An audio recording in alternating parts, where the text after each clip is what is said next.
Olá aos amigos, amigas que nos acompanham pelas redes sociais.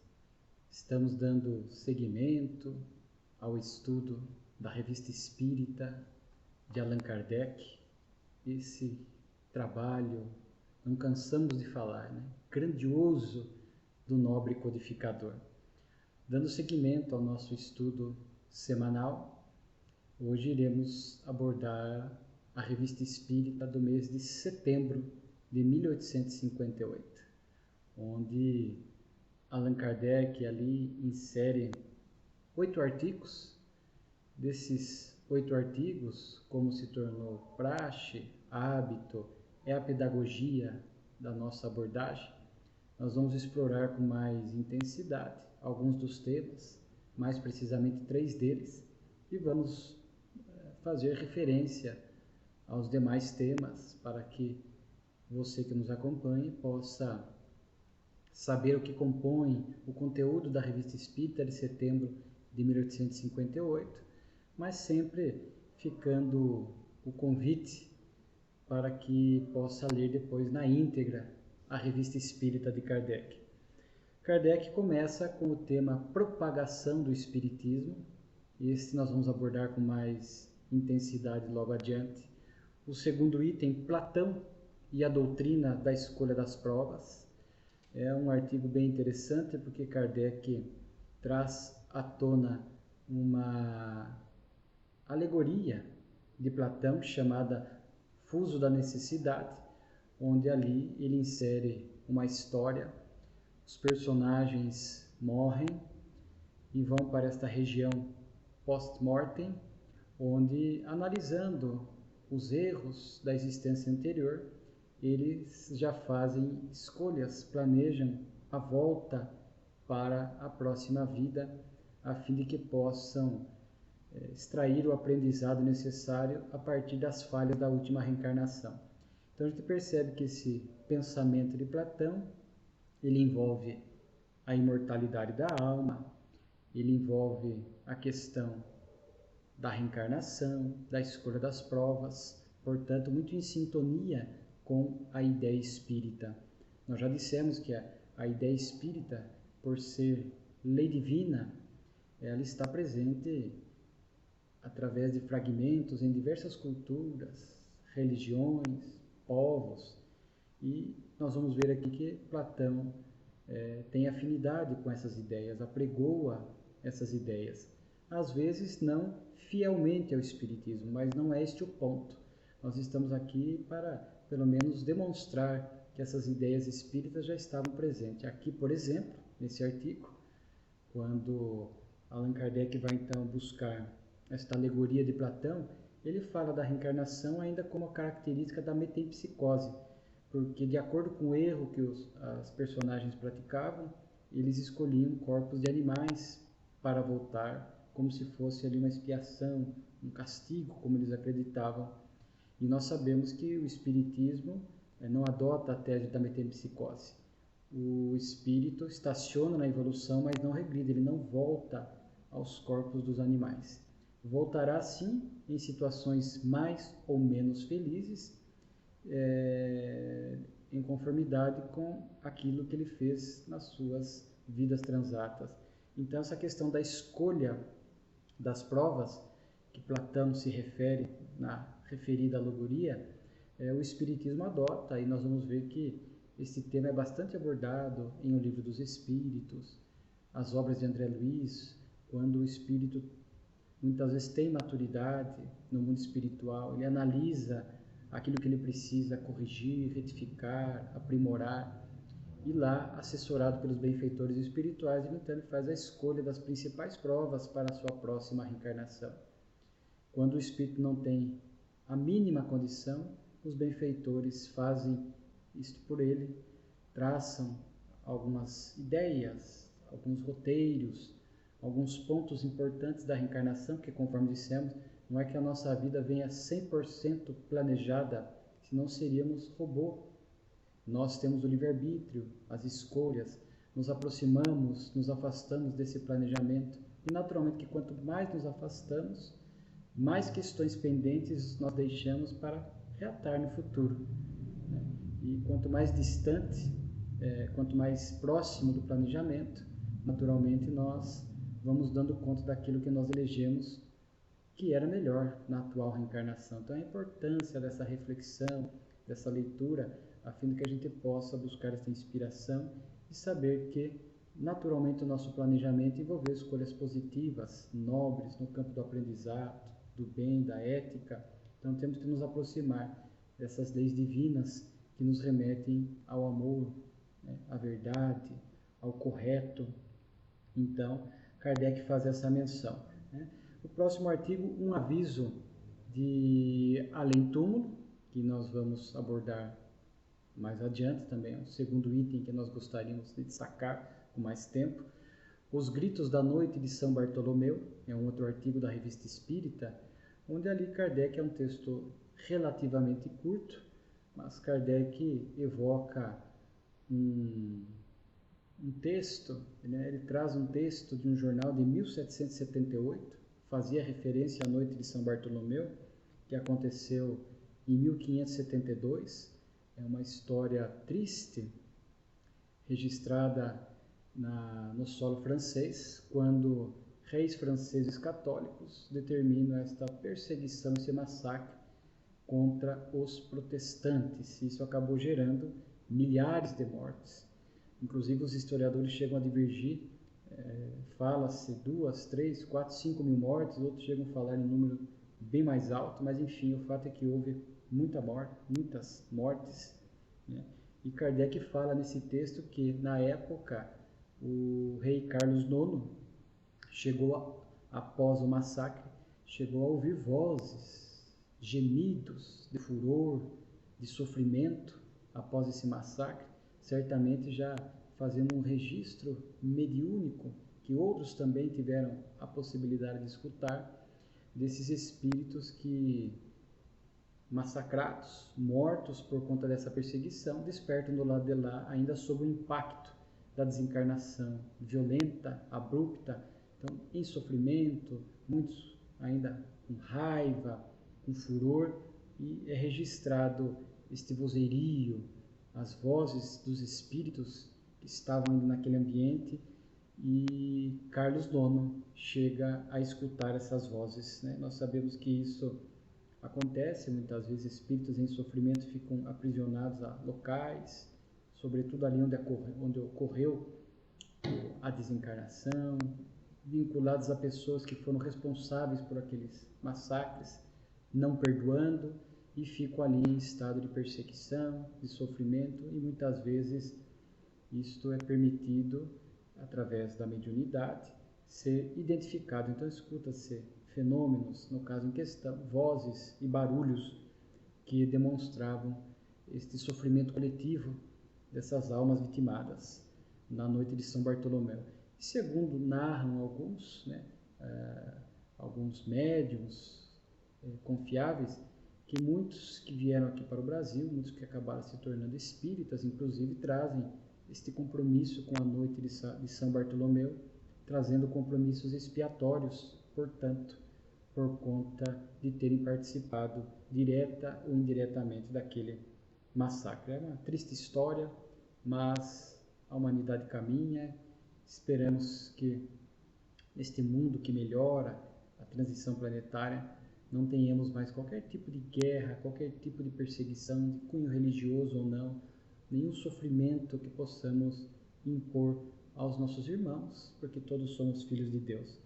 Há um texto também de palestra de além-túmulo, que eram também evocações de espíritos que Kardec fazia, e aqui ele evoca a senhora Schwamberhaus, que ela já havia sido diagnosticada a sua morte, ela já estava com o corpo gelado, rígido, já estava sendo preparado o funeral para o dia seguinte. Seu marido vai, por conta do cansaço de todos esses preparativos, vai ao quarto para poder descansar um pouco, e quando ele entra no quarto, a mulher estava sentada no leito, sobre o leito, pede água, pede chá, pede vinho, E ali ela narra que não era uma aparição, não era o espírito dela que ali estava, era ela própria, né, em corpo físico, porque ela narra que se viu acompanhada de um anjo, ou seja, de um espírito superior, e ela narra que seria a filhinha que eles tiveram, que havia morrido no ano anterior. Ela chama de um espírito puro, e Kardec diz que na acepção da palavra não era, naquela escala evolutiva, porque puro que nós conhecemos aqui na Terra é apenas o Cristo, mas ela estava querendo dar a entender de ser um espírito evoluído, e ela faz o pedido de poder vir se despedir, trazer um consolo rápido aos familiares, e isso é autorizado. Então ela retoma a vida física, e isto foi possível, segundo ela narra, que Deus permitiu, que ainda ela espírito, ligada ao corpo físico através do corpo espiritual, portanto não havia iniciada a desencarnação, o rompimento dos laços que une o espírito ao corpo, então por isso que foi possível, e ela vem então ali se despedir do marido, dos filhos, por pouco tempo, né? Ela vem a morrer logo, ali não fala, mas dá-nos a impressão de, talvez por poucas horas, ela tenha voltado à vida e logo desencarnaria. E ela é perguntada se ela iria se reunir com a filha, e ela diz que sim, logo mais, mas ela ainda teria algumas reencarnações, porque havia provas, aprendizados, evoluções a serem feitas para que ela pudesse desfrutar de um mundo que a sua filha estava, um mundo superior à Terra. E a causa da sua doença teria sido o desgosto, ela fala o desgosto. Né? Então aqui fica até um alerta que muitas pessoas se permitem a manutenção do desgosto, da tristeza, do vazio existencial e não procuram se libertar disso, cuidar da saúde mental, buscar religião, espiritualidade e conservam este desgosto. Muitas vezes não suicidam-se diretamente, mas esse desgosto, essa tristeza, este vazio vai minando, somatiza e vai minando a nossa saúde, a nossa vitalidade, fazendo com que abrevie a nossa desencarnação. Então, cuidado com essa apatia, desânimo, desgosto, tristeza, aos primeiros sinais que nós já possamos buscar todo o socorro, toda a ajuda possível. Né? Hoje tem a medicina, os medicamentos, as religiões, a oração, a prática do bem, enfim, para que a gente possa se libertar desses desgostos. Né? Há um outro texto aqui chamado Os Talismãs, onde alguns acreditavam que objetos tinham poderes especiais, no sentido de poder atrair, evocar determinados espíritos, e aí Kardec consulta os espíritos superiores, consulta também São Luís, e eles respondem, né, que esses objetos não têm este poder que lhe é atribuído, eles não facilitam a evocação, e o que mais acontece é que às vezes esses objetos podem estar impregnados de fluidos, isso nós sabemos que acontece, né? Inclusive há médiuns com essa mediunidade mais particular que tocam objetos, adentram ambientes e registram esses fluidos impregnados e conseguem relembrar quem foi o dono, a época, a história por detrás daqueles objetos, às vezes por conta de roupas, uma espada, ambientes. Então, há médiuns que têm esta capacidade porque ali estão os fluidos que registram tudo isso, né? Então ele fala de fluidos impregnados, sim, nos objetos, né? Mas não que teria esse poder especial de mudar a nossa sorte, mudar o nosso destino, atrair em particular ou facilitar, né, a atração deste ou daquele espírito. E fala-se de problemas morais também, né? Um artigo da Revista Espírita, o 7º artigo que nós vamos abordar, e encerra-se com observação sobre desenhos da casa de Mozart, que nós vimos na Revista Espírita anterior, e ali alguém escreve uma carta dizendo que ao ver o desenho pôde identificar notas, né, a clave de Fá e de Dó na arquitetura da casa de Mozart. E então os 3 itens que nós gostaríamos também de abordar, já citados, que compõem a Revista Espírita, o primeiro, propagação do Espiritismo. É um texto interessante. Kardec vai nos falar do crescimento rápido do Espiritismo, já naquela época, com pouco mais de um ano de Espiritismo, atingindo diversos países. Kardec chega inclusive a citar Inglaterra, Holanda, México, Canadá, os Estados Unidos, cita cidades, Moscou, São Petersburgo e outros, para demonstrar que o Espiritismo cresceu inclusive não só em quantidade, mas na questão geográfica também. Não estava circunscrito a um continente ou a alguns países. Foi lá para os Estados Unidos, na América do Norte, na América Central, né? Foi em outro canto, né? Ali em Moscou, para outra região. Então ele estava bem espalhado, porque os fenômenos foram espalhados, e o Espiritismo cresce bastante. E Kardec chega a dizer que, é claro, que não tocou a todos, e nem seria de se esperar algo diferente, porque ele diz no texto que nem Jesus tocou e modificou todo o povo judeu. Mesmo produzindo milagres, mesmo com a sua bondade, com a sua sublimidade, ele não conseguiu convencer a todos. E o Espiritismo não tinha e não tem essa pretensão. Havia aqueles que são curiosos apenas, se entreteram com aqueles fenômenos e não viram nada mais do que um divertimento, distanciaram-se depois. Havia aqueles que permaneceram, portanto, indiferentes ao Espiritismo, nem atrás dos fenômenos foram. Aqueles que permaneceram incrédulos, que não aceitavam ou não acreditavam, e ainda muitos hoje não aceitam as ideias espíritas, né? E então Kardec fala dessas características e fala daqueles que acabaram criando esta afinidade com o Espiritismo, despertaram, tiveram, dizer, um olhar consciencioso, um olhar consciente, pararam para meditar sobre as informações espíritas e ali encontraram um jato de luz que satisfez a razão, o coração. Olha que bonito, um jato de luz que satisfaz a razão, porque o conhecimento espírita, alinhado com a ciência, com a lógica e com o bom senso, ele satisfaz a razão. Isso é muito importante, né? Essa fé raciocinada que o Espiritismo traz. E atende ao coração, diz Kardec, porque renova os nossos sentimentos, reforça o consolo, a esperança. Então, quando a gente passa a compreender a vida futura, a reencarnação, a lei de causa e efeito, a justiça divina, em que pese os desafios que nós vamos experimentando ao longo da reencarnação, pelo entendimento que o Espiritismo nos traz, isso faz com que tenhamos força, né, para suportar essas provas, essas expiações que são necessárias ao nosso aprendizado, nos dá esperança da vida futura, que tudo isso passa, que o que vale são as lições espirituais, morais que nós vamos extrair de tudo isso, né? Então Kardec fala a respeito disso, né?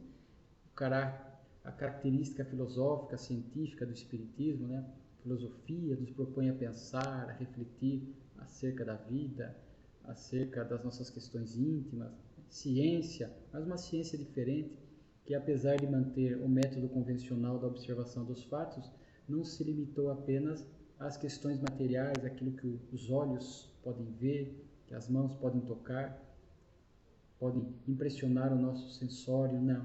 Vai além, porque remonta à causa, vai ao mundo espiritual, aos espíritos, às leis divinas que regem a nossa vida.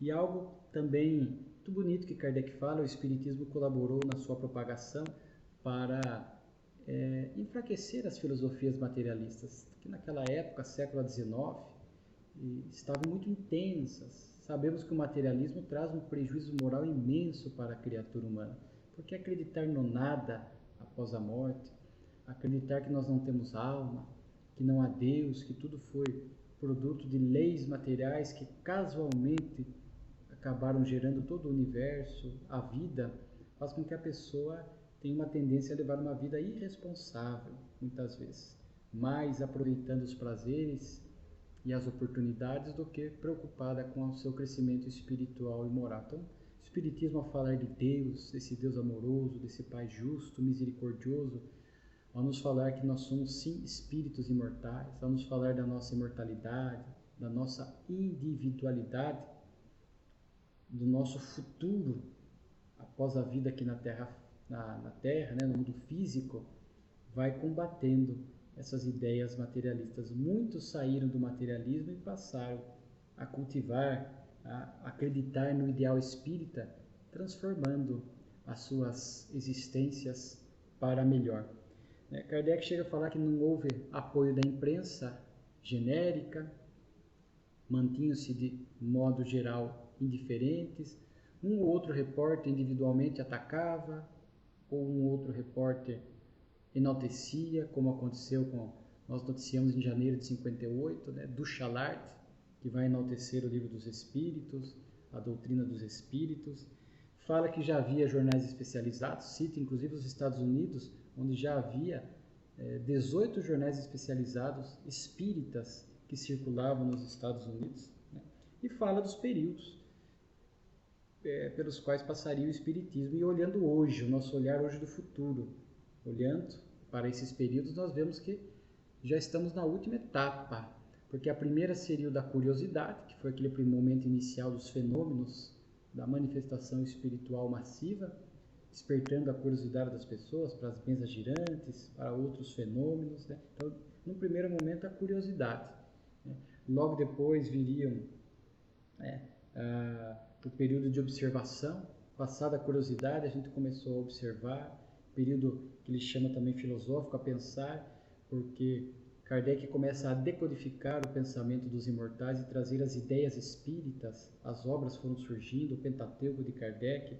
Nós começamos então a pensar, a refletir, a observar aquelas informações para que pudéssemos meditar, a crescer como patrimônio intelectual próprio, mudar a nossa vida para melhor, colocando em prática essas lições maravilhosas que o Espiritismo nos traz. Então, esse período, é o período da admissão, também é interessante, porque Kardec fala que o Espiritismo seria uma crença, uma religião universalmente aceita, e de fato hoje faz parte do senso religioso.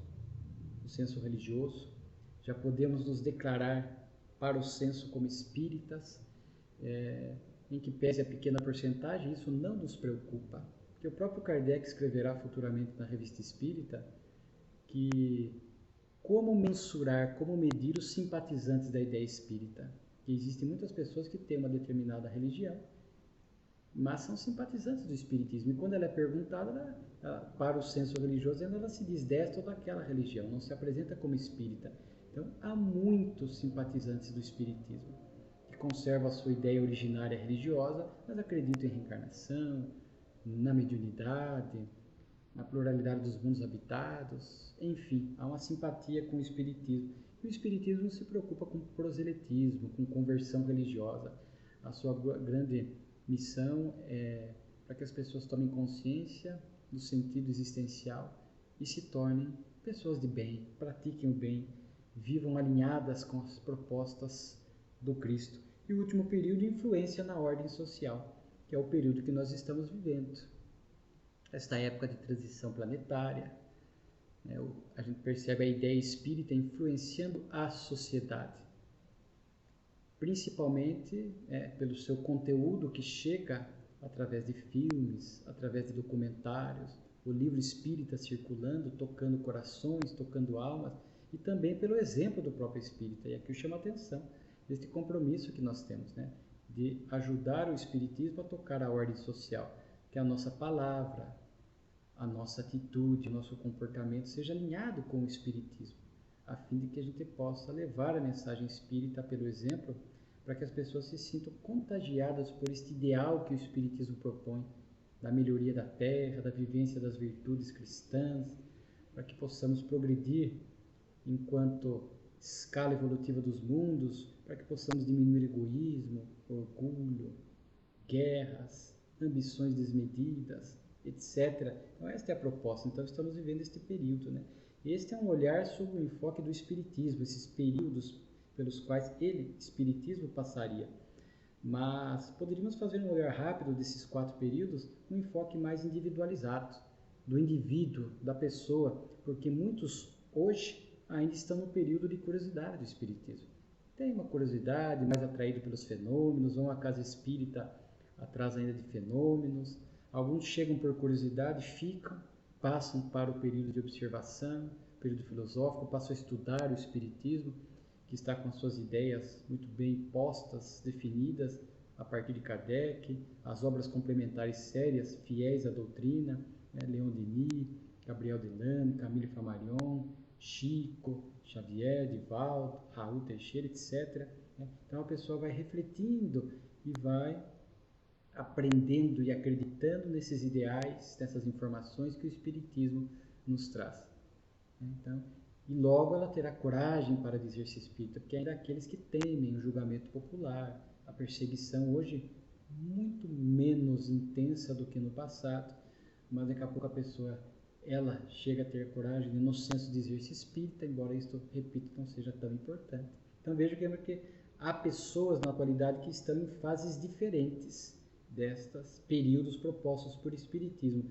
Então, um foco é olhar o espiritismo, ele já está no quarto período, mas o outro é olhar as pessoas, cada qual no seu estágio, no seu tempo, à medida que vão despertando para essas informações lúcidas, belas, que o Espiritismo nos traz. Então, é um artigo bem interessante que Kardec faz questão, e na Revista Espírita, em vários momentos, ele vai falar deste crescimento, dessa propagação do Espiritismo. Um segundo item para nós abordarmos chama-se Um Aviso de Além-Túmulo. É uma história real de Kardec, coloca aqui o Senhor D.S., é um nome histórico, que era um oficial que estava possivelmente numa viagem profissional, talvez, mas ele ia pernoitando em albergues. Quando ele dorme no primeiro albergue, ele tem um sono perturbado.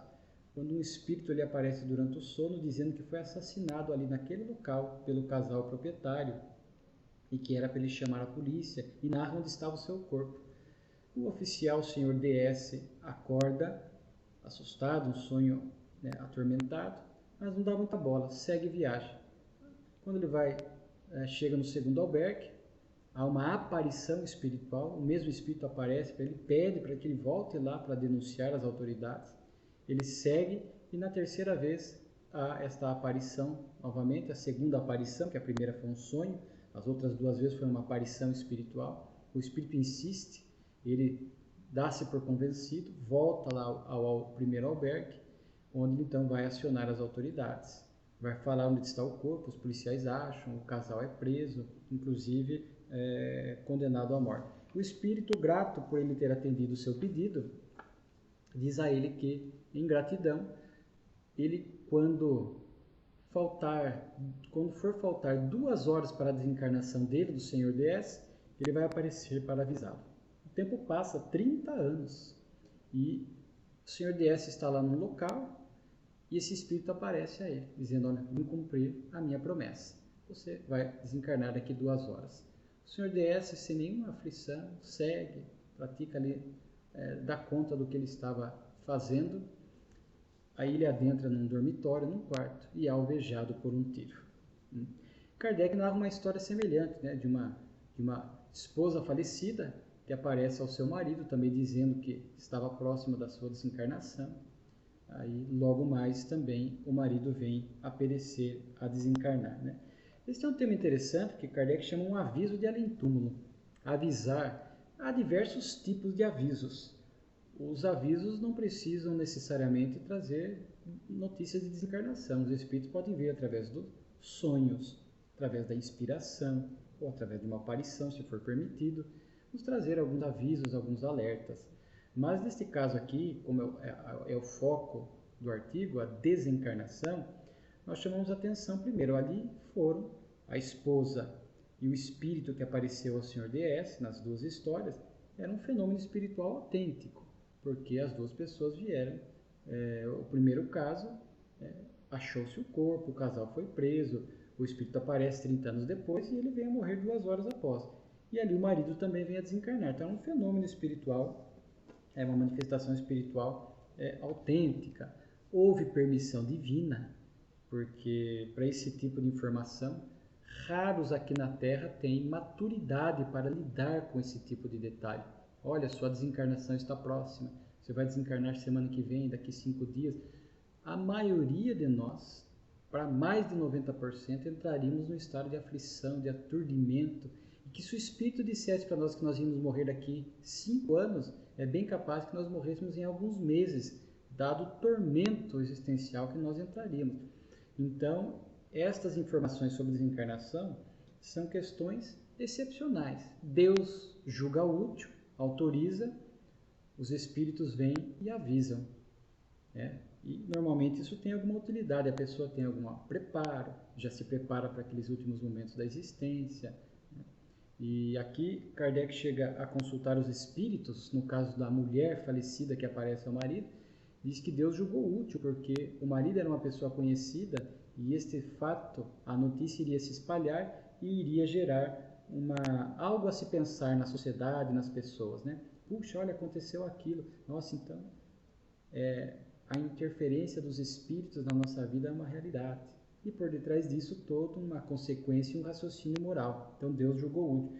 Mas eu chamo a atenção, porque eu trabalho com atendimento fraterno, e já atendi pessoas que começam a sonhar com com espírito aparecendo, alguém aparecendo, falando, você vai morrer, sua morte está próxima, e a pessoa entra em estado de inquietude, de sofrimento, às vezes até se priva de algumas coisas com medo de que aquilo possa gerar a sua desencarnação, uma viagem, por exemplo. Então eu sempre alerto, olha, benfeitor espiritual não traz notícia de morte. O nosso guia espiritual não trará notícia de morte. Sabe que nós não temos estrutura emocional para isso. Então é bem provável que seja algum espírito brincalhão ou algum espírito imperfeito, obsessor, que quer de alguma forma nos causar algum sofrimento, alguma inquietação. Então vem zombar de nós ou nos afligir.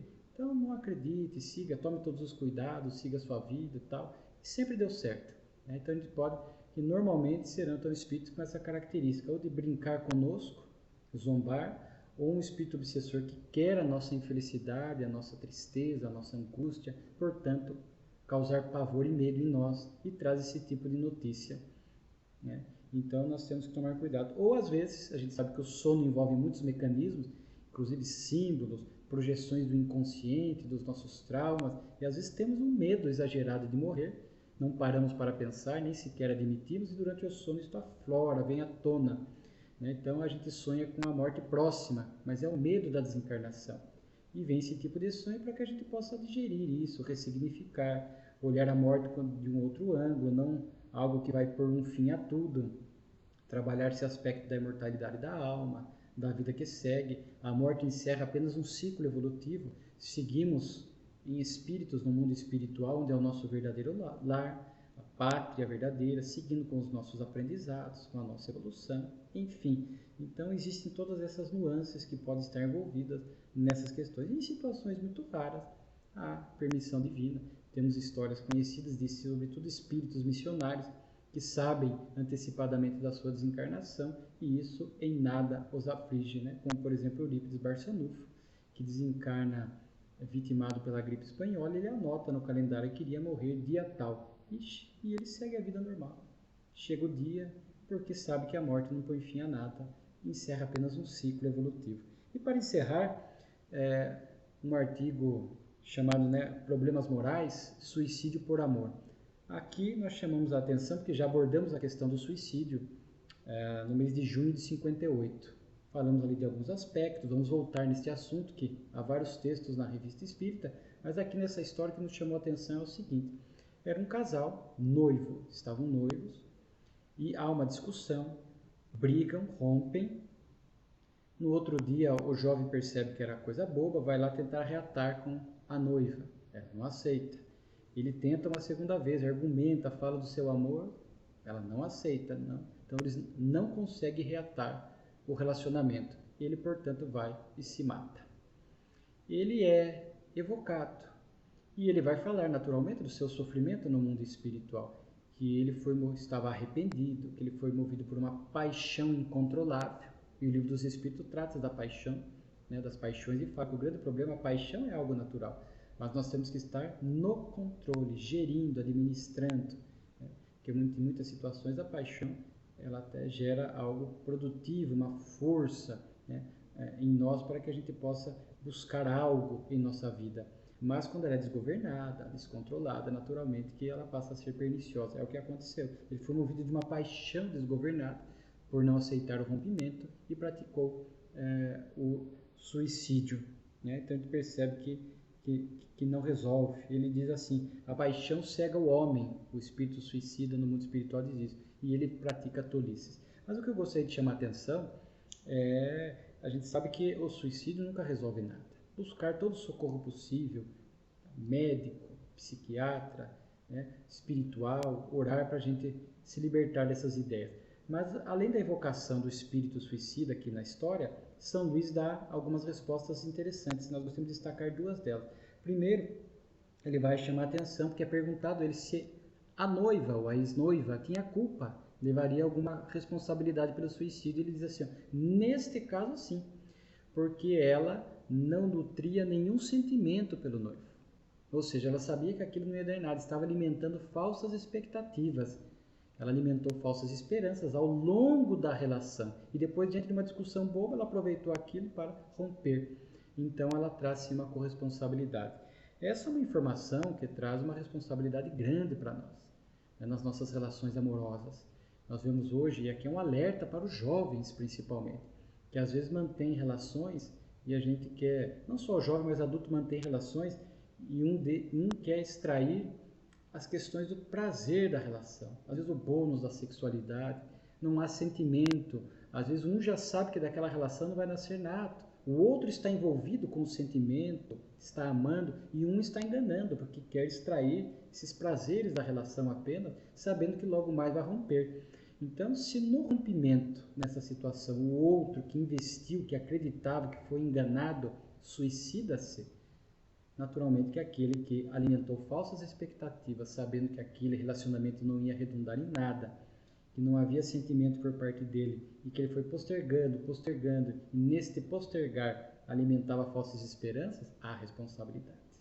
Então nós temos que ser muito honestos na nossa relação. Claro, diferente é quando eu tenho acredito na relação, ela está turbulenta, está difícil, mas eu tenho um mínimo de credibilidade, eu acho que pode dar certo, eu vou investir na relação, eu quero reconstruir a relação, e ok, aí eu estou honesto, eu não estou mentindo.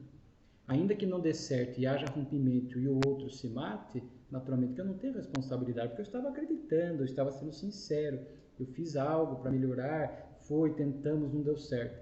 Diferente é quando eu já sei que não dá certo, já sei que eu não tenho sentimento algum pelo outro, que eu estou apenas, como diz, entre aspas, enrolando. Eu enrolo, mas o outro está acreditando na relação. Então eu estou ferindo o sentimento dele. Então eu levo esses compromissos, não só pelo suicídio, mas por esse sofrimento que eu causo. Então, muito cuidado na relação, muita honestidade ao lidar com a emotividade alheia. Esse alerta de São Luís é bem oportuno. E São Luís nos fala também a respeito do suicídio por amor, se é um erro. Ele diz que sim, menos grave do que um suicídio quando a pessoa se mata por algum desgosto, covardia ou outra situação. Porque aqui ele chama suicídio por amor, né? Embora o jovem que se matou estava movido pelo amor, né? E o outro lado não, mas ele estava. Então ele diz que o erro é atenuado, né? Ele chega a falar que não há como se comparar. Então a gente sabe assim, o suicídio é sempre um erro. Tirar a própria vida sempre fere as leis de Deus. Mas às vezes as circunstâncias no entorno da situação relacionado, né? E que pode gerar então o que nós chamamos de atenuantes que minimizam as sequelas morais, minimizam aquele gesto. É um erro, haverá comprometimento, mas há situações que podem amenizar. Por isso que nós vamos ver futuramente na Revista Espírita, não há como padronizar as consequências de um suicídio, porque há muitas variantes que podem minimizar, outras podem até agravar, mas a lei de Deus é perfeita e justa e vai saber muito bem sopesar a situação a fim de que aquele que cometeu o erro possa de forma justa, né? Se há atenuantes ou agravantes, a lei de Deus leva em conta, então para que ele possa depois se reabilitar diante da própria consciência e da lei de Deus. Então também é um artigo bem interessante, o suicídio por amor. Fica esses alertas para nós, né? Então, Eis aí a grandeza e as belíssimas lições da Revista Espírita de setembro de 1858. Muita paz a todos.